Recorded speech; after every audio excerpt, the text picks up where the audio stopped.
Supreme court में आज 3 जज बेंच जो है बनाया था। आप देखिए कि पैसा कितना है इस व्यक्ति के पास कि मुख्यमंत्री नहीं है, लेकिन बड़े बड़े वकील जो है ये हायर कर रहा है। हाई कोर्ट में भी केस कर रहा है कि मेरी गिरफ्तारी गलत है, सुप्रीम कोर्ट में भी आ जाया। अभी सुप्रीम कोर्ट का जस्ट जजमेंट आया जब मैं आपसे बात कर रहा हूँ। 3 जज बेंच ने कहा है कि आप जो है सुप्रीम कोर्ट का जो है झूठ का समय बर्बाद कर रहे हैं, आप हाई कोर्ट रेमेडी के लिए जाइए और जो आपकी गिरफ्तारी है उस गिरफ्तारी के बारे में आपको जो कुछ भी करना है वो हाई कोर्ट में जाके कहिए।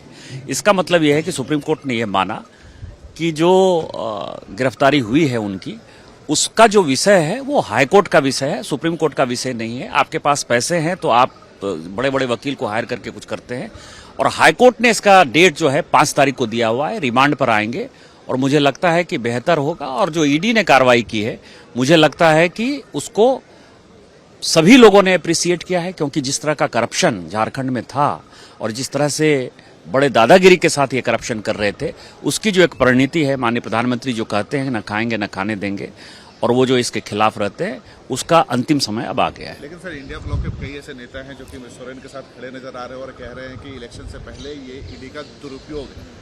मधु कौड़ा को जेल किसने भेजा? सिप्तेरे जी के यहाँ किसने रेड मारा? कनीमोजी और राजा को किसने जेल भेजा?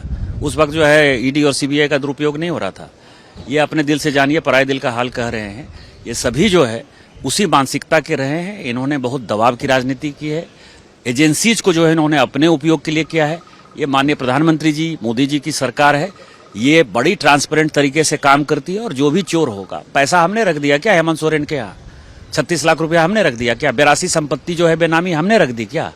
ये हाई कोर्ट के जजमेंट में जो है, लोकपाल वाले जजमेंट में कहा है कि 82 संपत्ति है तो आप जांच करिएगा ना, इनकम टैक्स में उसको दीजिएगा ना, उसको आप चुनाव आयोग में बताइएगा ना कि हम जब चुनाव लड़ने जा रहे हैं तो इतनी मेरी संपत्ति है। तो इसलिए अब उनका पाप का घड़ा जो है फट गया है और इंडिया अलायंस के पास अब कोई मौका नहीं है दूसरा। एक आखिरी सवाल है सर आपसे, वो लगातार प्राइवेट चॉपर में कहीं दूसरे स्टेट में जाने की कोशिश कर रहे हैं। क्या आपको लगता है कि झारखंड की सरकार स्थिर है, उनके पास एमएलए हैं, वो प्रूफ कर सकते हैं अपनी सरकार? अभी तो शपथ होगा, शपथ के बाद राज्यपाल महोदय ने समय दिया है, 10 दिन का इंतजार करना चाहिए अपने को।